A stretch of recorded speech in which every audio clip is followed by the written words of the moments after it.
First, notice the two different springs. The first spring requires 250 grams to be stretched a tiny amount. Unstretched, stretched. The second spring requires only 50 grams to be stretched by a considerable amount. Next, notice how quickly the masses bounce when they are displaced from equilibrium. The stiffer spring, even with the extra mass, bounces very quickly. The floppier spring, with the lighter mass, bounces far more slowly.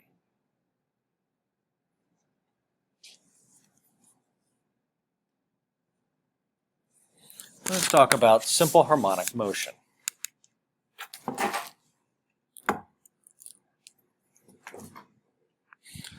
Simple harmonic motion is motion that is described in two ways. First, it is confined in space.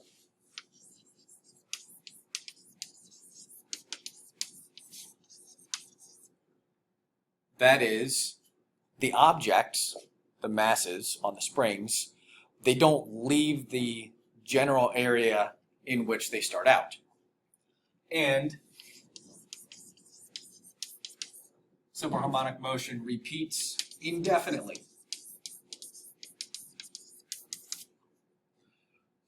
So for this, we're going to be ignoring air resistance and friction. There are going to be two situations that we look at for this.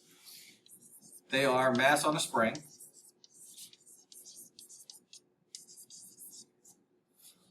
and mass on a string. That has a common name, a pendulum.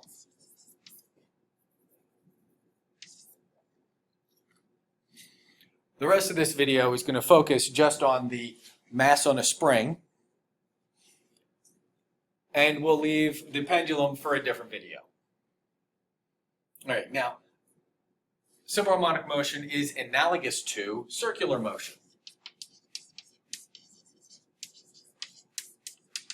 So a lot of the math that we're going to do, and a lot of the terms that I'm going to use, which I'll get to later on down the line,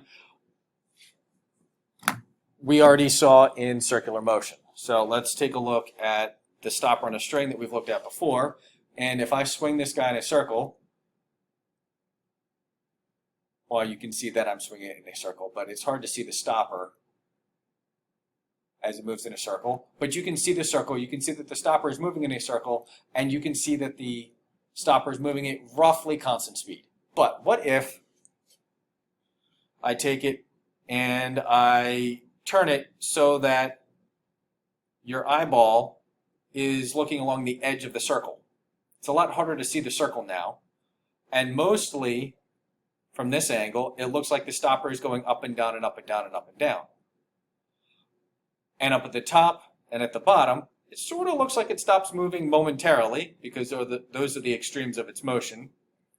And in the middle, it looks like it's moving extra fast. We'll come back to that when we look at graphs of motion. So, to have a picture of this, we've got the circle here, and when I swung the stopper in a circle so that you could actually see the circle, you can see that it's moving around the circle and it's spinning. But what if we turn it so that your eye, there's your eye, so that your eye, instead of looking into the plane of the circle, your eye is looking at the edge of the circle. So when your eye looks at the edge of the circle, you just see the projection of the stopper as it moves along a line where it's going just up and down. It's a lot harder to see the whole circle. Now I can't do that perfectly with my demonstration here, but you can get the idea of the difference between looking at the face of the circle and looking at the edge of the circle. Let's take a look at the mass on a spring snapshots in time. So here's the beginning, and then at selected points along the line. So I started by lifting the mass up away from equilibrium. This dashed line represents equilibrium, where the mass would just continue to sit forever if it was undisturbed. So I start by disturbing it by a small amount. Let's label that distance A. And then when I release it, it falls back to the equilibrium point. But now when it's at the equilibrium point, it's moving downward. Let's give it some speed lines. There we go. So it's moving downward. So it overshoots. Hits equilibrium, but it's moving now, so it overshoots, and it ends up down here, an equal distance below equilibrium. Let's call that minus A. At which point it stops, gets yanked back up by the spring, and when it reaches equilibrium again, it's now moving. So it overshoots again, and it ends up back up here where the motion begins to repeat. That time where the motion begins to repeat, we call that the period. That's a time equal to big T. We use big T to represent the period of motion. And the period is simply the time at which a pattern begins to repeat itself. So for example, in school, the bell rings, you get up from wherever you are, you go to the next classroom, you sit down, you ignore the teacher, you wait a certain amount of time, 60 minutes, and then the bell rings and the pattern repeats itself. You get up, you go to the next room, you sit down, you ignore the teacher. Along the way, let's label a couple of these guys. This guy is right smack in the middle. That's the time on the stopwatch is half of the period.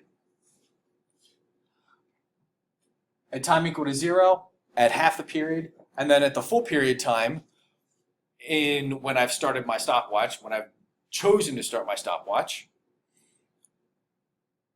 the mass is not moving. At these quarter times, the mass is moving, and it's at equilibrium.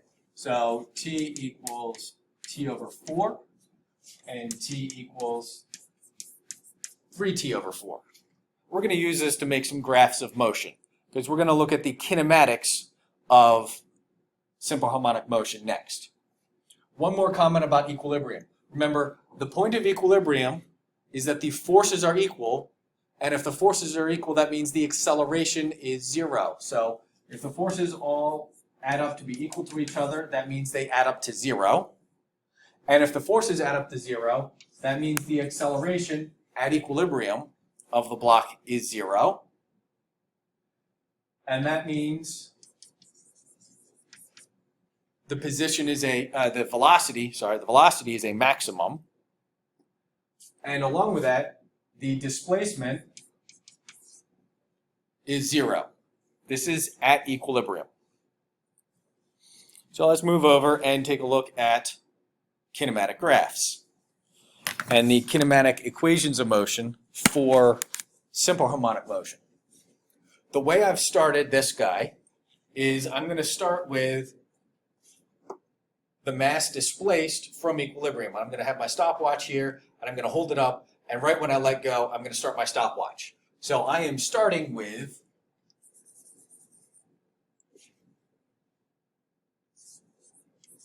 the mass displaced by a distance A, and I'm holding it so it's not moving, and it's about to accelerate down. And we'll get to what that distance is, or what the y-intercept for the acceleration is in a little bit.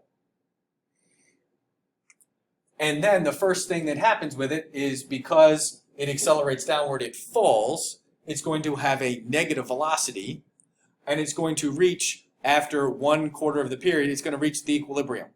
So if we take a look here, at 1/4 of the period, it has gotten back to equilibrium. So at equilibrium, it is or at 1/4 of the period, it is now at equilibrium. So it's going to be on the t-axis for our position.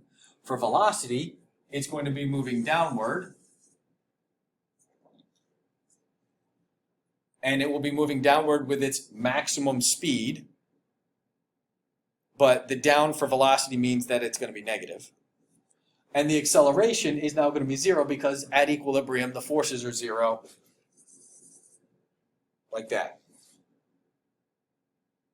But it overshoots because it's moving now. And it ends up below equilibrium. And when it ends up below equilibrium, at the bottom, that guy, it stops.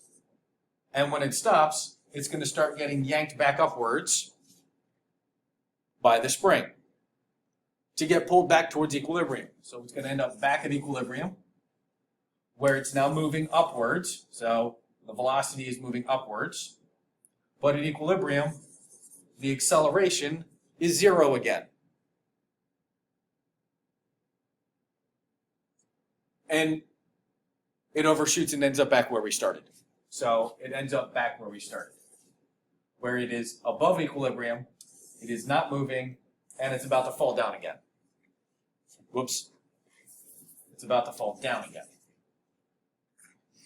If we connect these points, they probably look like random dots on the board for you. But if we connect these points, we're going to get the shape of a cosine for position.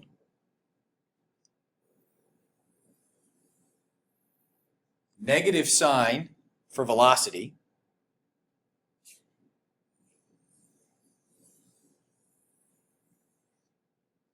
And negative cosine for acceleration.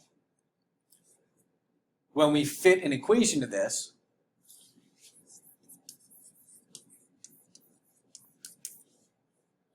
position gives us a cosine omega t, and we'll talk about what that omega is. That's an omega, not a w, so don't call it a w.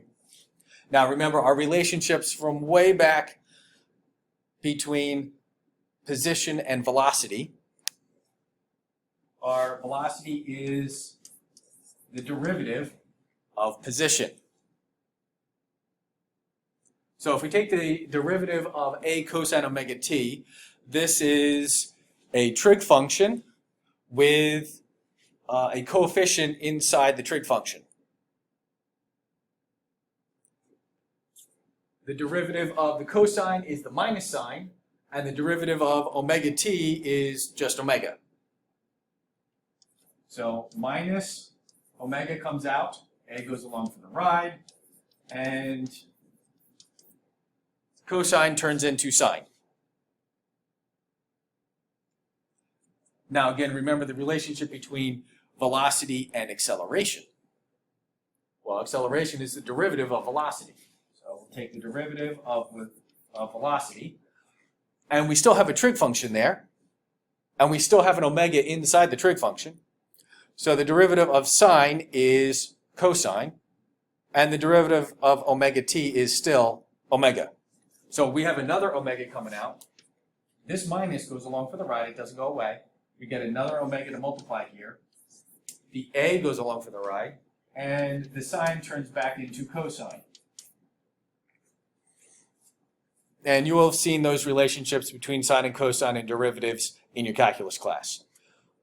Very important thing to note right here, before I close out this video, is if you look at the acceleration,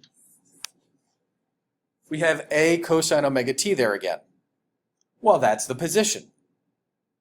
The relationship in simple harmonic motion